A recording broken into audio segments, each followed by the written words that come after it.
तो हेलो दोस्तों, नमस्कार। स्वागत है आप सभी का एक बार फिर से आपके अपने यूट्यूब चैनल GKGS बाय राज सर क्लासेस में। आइए दोस्तों, आज हम जानेंगे 31 दिसंबर 2023 का करंट अफेयर। चलिए वीडियो में आगे बढ़ते हैं। अगर अभी तक आपने चैनल को सब्सक्राइब नहीं किया है तो पहले चैनल को सब्सक्राइब करें, बेल आइकन को दबाएं ताकि आगामी वीडियो की नोटिफिकेशन आपके तक पहुंच सके। चलिए पहला क्वेश्चन देखते हैं। बहुत ही बढ़िया क्वेश्चन है। ये पृथ्वी है और ये एपोफिस एक एस्ट्रॉइड है। चलिए इसके बारे में जानकारी लेते हैं। देखिए दोस्तों, नासा 13 अप्रैल 2029 को पृथ्वी के करीब आने वाले क्षुद्र ग्रह एपोफिस का अध्ययन करेगा, है ना। आप देख सकते हैं चित्र में, है ना, ये पिक है। पिक्चर में आप देख सकते हैं ये एपोफिस नामक आ रहा है और ये पृथ्वी है। इसका अध्ययन नासा करने जा रहा है 2029 में, है ना। चलिए इसके बारे में पढ़ लेते हैं। नासा ने एपोफिस का अध्ययन करने के लिए ओसिरिस रेक्स, क्या नाम है दोस्तों, ओसिरिस रेक्स को बेनु से पुनर्निर्देशित किया है। एक खगोल पिंड जिसके 13 अप्रैल 2029 को 32,000 किलोमीटर की नज़दीकी दूरी पर पृथ्वी के करीब से आने की संभावना है ना। और दोस्तों, प्रसिद्ध अंतरिक्ष एजेंसी नासा ने एक अन्य खगोलीय पिंड एपोफिस का अध्ययन करने के लिए अपने ओसिरिस रेक्स अंतरिक्ष यान को अपने हालिया मिशन से क्षुद्र ग्रह बेन्नू पर पुनर्निर्देशित किया है। यह क्षुद्र ग्रह जिसका नाम मिस्र के केओस देवता के नाम पर रखा गया है ना। मिस्र के केओस देवता के नाम पर रखा गया है। 13 अप्रैल 2029 को पृथ्वी की सतह से 32,000 किलोमीटर की उल्लेखनीय दूरी के भीतर से गुजरने का अनुमान है। यह घटना वैज्ञानिकों के लिए इस 370 मीटर व्यास वाले क्षुद्र ग्रह के बारे में मूल्यवान डेटा इकट्ठा करने का एक अनूठा अवसर प्रस्तुत करती है ना। तो नासा इसका पुनर्निर्देशित कर रहा है और इसकी जानकारी लेगा। खगोलीय पिंड जो एपोफिस आ रहा है 13 अप्रैल 2029 को, इसकी जानकारी जुटाएगा, है ना। चलिए आगे बढ़ते हैं। गुजरात द्वारका में भारत के पहले पनडुब्बी पर्यटन का अनावरण करेगा, है ना। पहले पनडुब्बी पर्यटन का अनावरण करेगा। देखिए, गुजरात सरकार मझगांव डाक लिमिटेड के सहयोग से भारत का पहला पनडुब्बी पर्यटन उद्यम शुरू करके पर्यटन उद्योग में लहरें पैदा करने के लिए तैयार है। देखिए समुद्र होगा, ये समुद्र है ना। और यहाँ पे द्वारिका हमारा मंदिर है जो डूब चुका है वर्तमान में, है ना। ये द्वारिका मंदिर है। तो यहाँ पे दोस्तों लहरें पैदा करेगा, है ना। लहरें पैदा करने के लिए और पर्यटकों को आकर्षक बनाएगा। चलिए देखिए, गुजरात सरकार मझगांव डाक लिमिटेड के सहयोग से भारत का पहला पनडुब्बी पर्यटन उद्यम शुरू करके पर्यटन उद्योग में लहरें पैदा करने के लिए तैयार है। इस महत्वाकांक्षी परियोजना का उद्देश्य बेट द्वारका के आसपास के मंत्रमुग्ध समुद्री जीवन का पता लगाना है, जो द्वारका शहर के तट पर एक पवित्र द्वीप है जो हिंदू धर्म के भीतर पौराणिक महत्व से भरा हुआ है। ये आपको याद रखना है। और साथ ही आपको बताएं, प्राचीन पौराणिक ग्रंथों के अनुसार बेट द्वारका में स्वयं भगवान कृष्ण द्वारा बनाया गया एक जलमग्न शहर माना जाता है। यह रहस्यमय पहलू पनडुब्बी पर्यटन परियोजना में साजिश की एक अतिरिक्त परत जोड़ता है, क्योंकि यह लहरों के नीचे छिपे रहस्यों को उजागर करने का वादा करता है। चलिए नेक्स्ट क्वेश्चन में चलते हैं, बातचीत करते हैं, है ना। ये अर्जेंटीना के राष्ट्रपति हैं, आप देख सकते हैं अर्जेंटीना के राष्ट्रपति हैं, इनकी फ़ोटो है। इन्होंने एक फ़ैसला लिया है।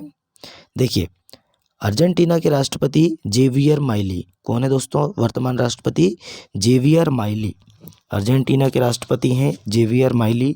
अर्जेंटीना देश दोस्तों दक्षिण अमेरिका महाद्वीप का एक देश है। अर्जेंटीना ने दोस्तों ब्रिक्स में शामिल होने के निमंत्रण को किया अस्वीकृत, है ना।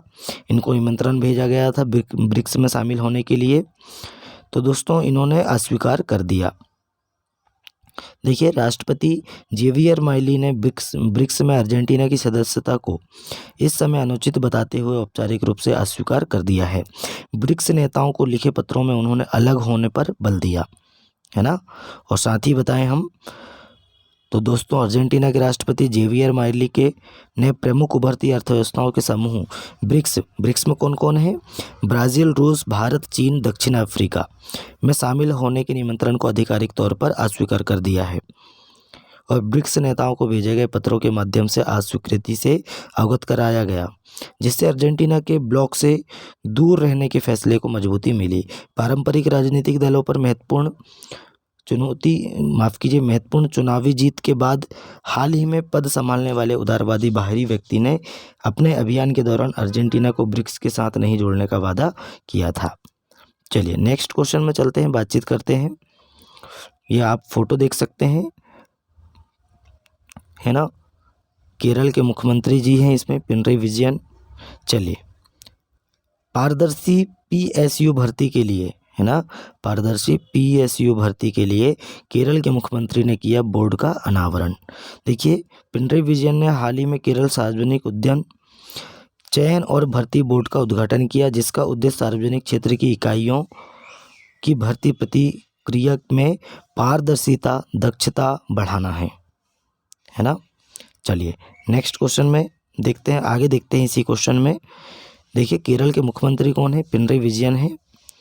हाल ही में इन्होंने दोस्तों सार्वजनिक उद्यम बोर्ड का उद्घाटन किया, जो सार्वजनिक क्षेत्र इकाइयों की भर्ती प्रक्रिया में पारदर्शिता और दक्षता बढ़ाने की दिशा में एक महत्वपूर्ण कदम है। वेलियाम्बलम, है ना, इसमें दोस्तों स्थित एक प्रतिष्ठान राज्य संचालित संस्थाओं के भीतर सक्षम उम्मीदवारों की पहचान करने और उन्हें नियुक्त करने में महत्वपूर्ण भूमिका निभाने के लिए तैयार है। कौन तैयार है, वेलियाम्बलम, है ना, वेलियाम्बलम। थोड़ा नाम अटपटा है, लेकिन क्या करें, पढ़ना तो पड़ेगा। चलिए नेक्स्ट क्वेश्चन में चलते हैं। ये उपराज्यपाल हैं जम्मू कश्मीर के, है ना, माफ़ कीजिए, जम्मू कश्मीर के उपराज्यपाल हैं। इन्होंने अनावरण क्या किया है, देख लेते हैं। देखिए, उपराज्यपाल ने विकलांग व्यक्तियों के लिए CRC सांबा जम्मू का उद्घाटन किया, है ना। अब क्या है ये, इसके बारे में थोड़ा सा जानकारी ले लेते हैं। केंद्र शासित प्रदेश जम्मू एंड कश्मीर के उपराज्यपाल श्री मनोज सिन्हा जी ने समावेशिता और सशक्तिकरण की दिशा में एक महत्वपूर्ण प्रगति को प्रदर्शित करने वाले एक महत्वपूर्ण कार्यक्रम में दिव्यांगों के कौशल विकास, पुनर्वास और सशक्तिकरण के लिए समग्र क्षेत्रीय केंद्र के शुभारंभ के साथ सांबा जम्मू पंडित दीनदयाल उपाध्याय राष्ट्रीय शारीरिक दिव्यांगजनों के लिए संस्थान में स्मारक पट्टिका का अनावरण कर CRC जम्मू का आधिकारिक उद्घाटन किया है। किसने किया है, मनोज सिन्हा जी ने उद्घाटन किया है। चलिए नेक्स्ट क्वेश्चन चलते हैं। नितिन गडकरी जी ने दोस्तों जम्मू कश्मीर में, देखिए लद्दाख में, माफ़ कीजिए, सरकार ने लद्दाख की सड़कों के लिए 1170 करोड़ रुपए आवंटित किए हैं। गडकरी जी का बयान है ना, कितने करोड़, 1170.16 करोड़ रुपए। देखिए, लद्दाख में बुनियादी ढांचों को बढ़ाने की दिशा में एक महत्वपूर्ण कदम में केंद्रीय मंत्री श्री नितिन गडकरी जी ने घोषणा की कि सरकार ने क्षेत्र में 29 सड़क परियोजनाओं के लिए 1170.16 करोड़ रुपए की मंजूरी दी है। इस विकास का उद्देश्य क्षेत्रफल के मामले में सबसे बड़े केंद्र शासित प्रदेश और देश में दूसरे सबसे कम आबादी वाले लद्दाख के सामने आने वाली कनेक्टिविटी चुनौतियों का समाधान करना है। चलिए, इसमें कितना फंडिंग है दोस्तों, तो 1170.16 करोड़ रुपए। चलिए आगे बढ़ते हैं, बातचीत करते हैं। ये हैं दोस्तों स्वास्थ्य मंत्रालय द्वारा जारी एक आंकड़ा जारी हुआ है। इसमें आयुष्मान कार्ड जो बने हैं उसमें लगभग 49% महिलाएं हैं, है ना, तो ये महिलाएं हैं। चलिए आगे बढ़ते हैं, इसमें देख लेते हैं। स्वास्थ्य मंत्रालय द्वारा जारी आंकड़ों के अनुसार बनाए गए कुल आयुष्मान कार्डों में से लगभग 49% महिलाएं हैं, है ना। देखिए, आयुष्मान कार्ड क्या है तो आप सभी जानते हैं। आयुष्मान कार्ड में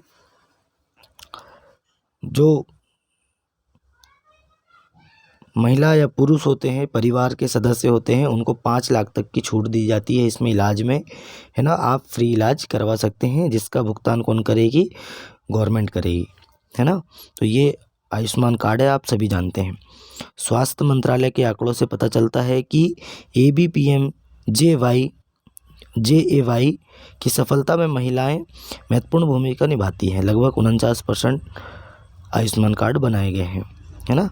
और दोस्तों, आयुष्मान भारत प्रधानमंत्री जन आरोग्य योजना भारत के स्वास्थ्य सेवा परिदृश्य में विशेषकर महिलाओं के लिए आशा की किरण बनकर उभरी है। और स्वास्थ्य मंत्रालय द्वारा जारी आंकड़ों से पता चला है कि योजना की सफलता में महिलाओं का महत्वपूर्ण योगदान है। कुल बनाए गए आयुष्मान कार्डों में से लगभग कितने परसेंट है दोस्तों? 49% महिलाओं का योगदान है। चलिए नेक्स्ट है, या आप देख सकते हैं, है ना, गुजरात अब भारत की पेट्रो राजधानी बनेगी, है ना। तो भारत की पेट्रो राजधानी क्या है दोस्तों? तो गुजरात है। देखिए, जामनगर में दुनिया की सबसे बड़ी तेल रिफाइनरी और भरूच जिले के दहेज में, है ना, भरूच जिले के दहेज में, ये दहेज जो है ना दोस्तों, भारत का पहला बंदरगाह है ये दहेज। ये भी आपको याद रखने योग्य बातें हैं।